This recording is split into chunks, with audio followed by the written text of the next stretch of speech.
Alrighty, welcome to my computer screen. We are now in the first part of the fast track your way to foreclosure millions in the US. So this is very much a crash course on how to jumpstart your way right now. You just purchased the Reclusive Millions US real estate system. So let's get started. Let's get the ball rolling right now. So first of all, you need to be able to find where the heck am I going to be buying some properties in the US, Steve? I mean, the US is huge. It's a little smaller than Canada, of course, but it's still massive, okay? The first things first, guys, is let me introduce you to my best friend, Google. I use the Mozilla Firefox web browser. You can go ahead and use Internet Explorer here. It really doesn't matter. I prefer this for multiple reasons, and it allows me to open many screens, which I believe Explorer does nowadays anyways. But doesn't matter. Open up your Google, okay? So now, in my program, I do teach you that you need to find metro areas that have a population of 500,000 people plus, okay? So let's start off by typing in, let's say, U.S. metro population statistics. Make sure you write U.S. because you don't want the world, okay? Table of United States metropolitan statistic areas. I like Wikipedia. They have great information. Let's see what they have to say. So what I'm really looking for is, okay, they got a map. I'm looking for, there you go. Boom. Okay, so remember this. Type this in, or just type what I said. Can't even remember now. No, it's not there. But I think it was U.S. metro population statistics or something like that. So now you've got yourself a list, which is 2008.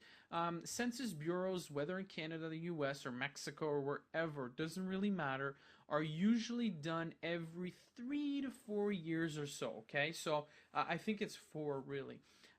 But anyways, 2008 is recent enough for me. Really doesn't matter. So if we look here, New York. Okay, I gotta make sure that you guys understand the difference between a city itself and a metropolitan area.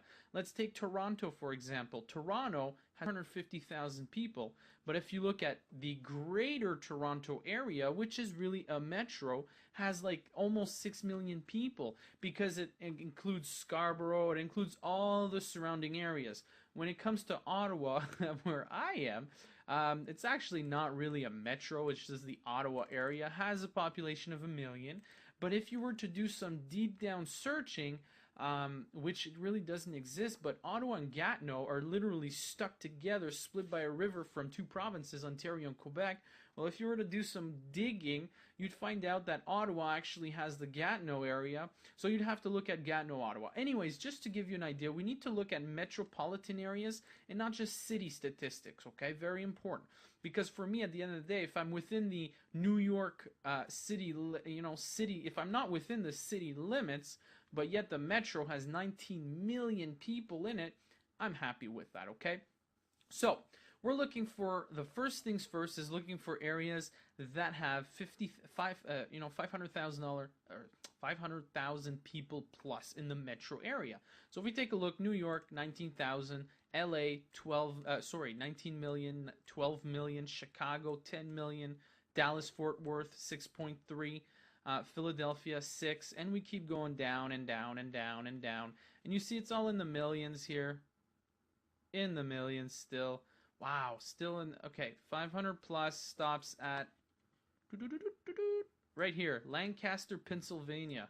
Who cares? You got 101 areas that have 500 plus in the US, okay? So now, that being said, another very important criteria is to be able to find areas with properties where you can find properties under $100,000. So if you take a look here, the top 2, first of all, do you think you're going to find a $100,000 home in New York or in LA? I think not. California pretty much is all out. New York is very widespread. There are some properties at $100,000, but then you got to look at the job growth. Oh, actually, this is great. I didn't even know this here. If you take a look at it, the job growth, the population growth, okay? Population growth is excessively important because that's what follows job growth, and that's why when people are moving in, prices go up. It's as simple as that. So if you take a look at Dallas Fort Worth, I love the statistics here because this is where I buy all my apartment complexes right now. Dallas Fort Worth, which is in the north part of Texas, has a plus 22% population growth in the last 8 years, which is phenomenal. And it's actually even better now in 2010. I know these statistics here. Houston I don't invest in anymore for many diverse reasons, but it's still very high on the map. And my number one area, this just supports my findings for the past 3 years. Look at that. Atlanta, when I started investing in 2008, probably one of the very good reasons, has a population growth of plus 21. Phoenix, another area I'm looking at. Look at this, 31% increase in population. Now, of course, we'd have to, before even jumping in, the official findings, or actually jumping in, we need more data. And of course, 2008 is not good enough. We need to know, like, almost monthly what the population growth is. But these here really help us out. Here's another 26. Where's this? California. Yeah, Riverside, California is not a great area. This here, I can tell you, people are going to Riverside because houses are just way too expensive in LA, okay? And it's really not a good area to go into. 15% Denver. Denver's also very good. Portland, Oregon, Sacramento, California. Orlando, Kissimmee, Sanford, Florida. Really? That's interesting. That's one area I really don't recommend going into investing in, but if I can back it up with facts here, hey, at the end of the day, it may be a good investment place to go. Las Vegas, 35%. That's huge. They increased in 8 years about 500,000 people, 490,000. That's huge. Okay, enough babbling about this. We open up another window in Google, and now I want to go into Trulia heat map. Okay, so Trulia heat map, enter. And US home prices, make sure it's Trulia, we're good to go. Click it here, and this is what it's going to give you. And as I mentioned, we need to be able to balance off 500,000 plus areas with properties that we can find under 100,000. Trulia is a great statistical website, okay? It is not 100% accurate, that I promise you, but it still gives you a phenomenal idea of what home price averages are, okay? If you take a look at it, California, all red, okay? You look at this here, and we see high and low, okay? Low prices are dark green, so Nebraska, Iowa, North Dakota, Ohio, Indiana, they're all areas where they're very low prices. In the reds, you've got California, Colorado, Wyoming, and Montana. Pardon my ignorance, but that surprises me. I did not know that. New York, Florida, of course, they're all in the reds, okay? So those are areas that I automatically just X out. Hey, why waste my time researching in areas that are red? Utah, I'm going to scratch it out. Florida, I'm going to scratch it out for diverse reasons, but still, those are good, okay? Boston, Connecticut, New Jersey. Now, I can tell you one thing, I promise you. Now, this is just a it's a very brief analysis, because I promise you in New York, Syracuse, about an hour away from here, you can find properties for $100,000 and less, okay? So watch out. This is just to give you an idea. But hey, it is so huge. Our backyard is so huge in the U.S., you can pick any single area in here and you'll be fine, okay? So what I'm going to do is I'm going to pick Georgia, okay? So we see Georgia here because we saw, again, it was a 26% increase, which I love, okay? 26% increase in population, that's just massive. That's huge.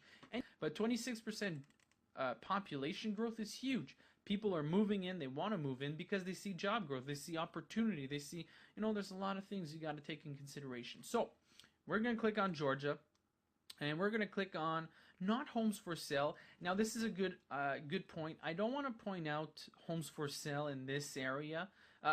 In this website. I don't click on homes for sale. It's not very accurate. I don't like it, okay? Now I'm going to click on Georgia heat map. And what that's going to give me is the same map, but now only for Georgia. Now let's zoom in here. There's a lot. Georgia's huge. Do I want to zoom in again? No, that's enough. Okay. So now what I'm going to do is, because I said the metropolitan Atlanta area, so I'm looking for Atlanta. Now, of course, I know it because I've been here so many times. I'm going into the Fulton County. Fulton County because, see, this is a perfect example. Fulton County is actually in red right now at 278 plus, and it's not representative of at all. Okay, so let me show you. So the state one is not that great, but keep following me. You'll see why I love Trulia heat maps. Okay, so I'm gonna click on Fulton heat map now.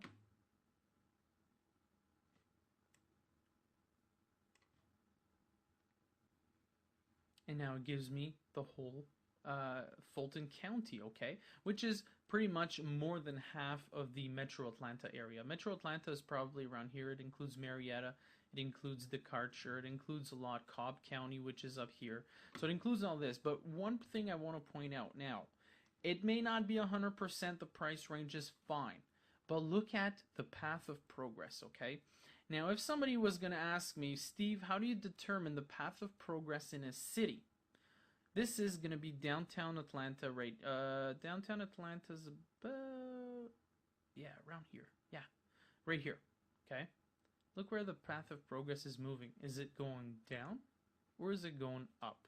Does it take a rocket scientist to find out? If you know that price ranges are red, this is one very good indicator that, you know what, the high price ranges are here. So if I can stick around anywhere around the downtown core, no matter what, you can't go wrong. Okay, so now in the Atlanta downtown core, we've got all these here. Now the problem at this point is we're only seeing by zip code, and I don't like that. Okay, I like to see more by neighborhood names, and the only way, unfortunately, is to go up here and type Atlanta, Georgia. Okay, so it says see heat maps for your city, and I type in Atlanta.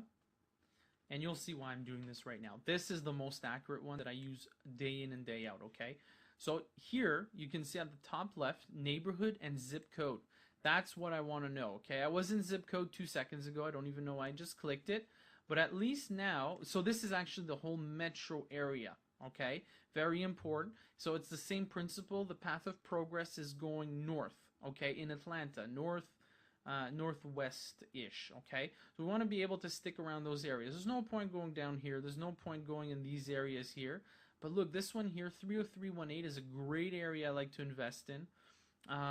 Okay, let's go back by neighborhoods here. Now you say, Steve, I don't know anything about Atlanta. How am I going to invest in Atlanta?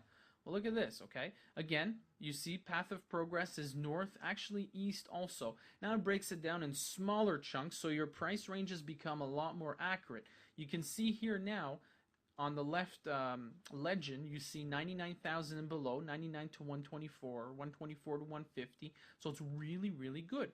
So now I want to zoom in, and I think I can double click. I hope I can. Yes. So now I'm zooming in. And look at that. I can see every single neighborhood within Atlanta. So I've got English Avenue area, Vine City, Washington Park. I've got, Grove Park, Hunters Hill, and it goes on and on. West End. You can go on and keep going and surfing, okay? So areas that I invest in, this is pure downtown Atlanta right here. Huge metro area. I invest in a circle like this, okay? Path of progress, yes, is going north. But you can see that it's almost maxed out because at a certain point, there's no more money to invest by the city in this area because it's already doing phenomenally well. So what's going to happen? They're going to start dumping their money south, okay, slowly. So I'm in the Collier Heights area. I'm in West End, which is around here. These are areas that I've heavily invested in, and I still do, actually. So they're phenomenal areas. But this here, heat map from Trulia, gives you a phenomenal idea of the neighborhoods, what price range it is. It gives you a grand scheme of what the path of progress is going towards. But we're going to touch that more on selecting your neighborhoods in another part of this segment, okay? But this here still gives you a very good idea. I want to show you another great tool. Find out where the most popular areas for home buyers are. So we're saying, oh, Steve, we're in a down market. What do we do? Well, look at that. You click on that, and it shows you how many people have bought or traffic rank anyways in certain areas. So people are very interested in looking into John Hope Homes. So we've got about 200 people that went into this area. Look it up. You know, we've got 1 to 26 that went in Grove Park, Dixie. So it gives you a very good idea. You can see average listing price. You can see average sales price, which is actually a lot better than listing price. Because sellers can ask whatever they want, but selling it at that price is a completely different story. So play around.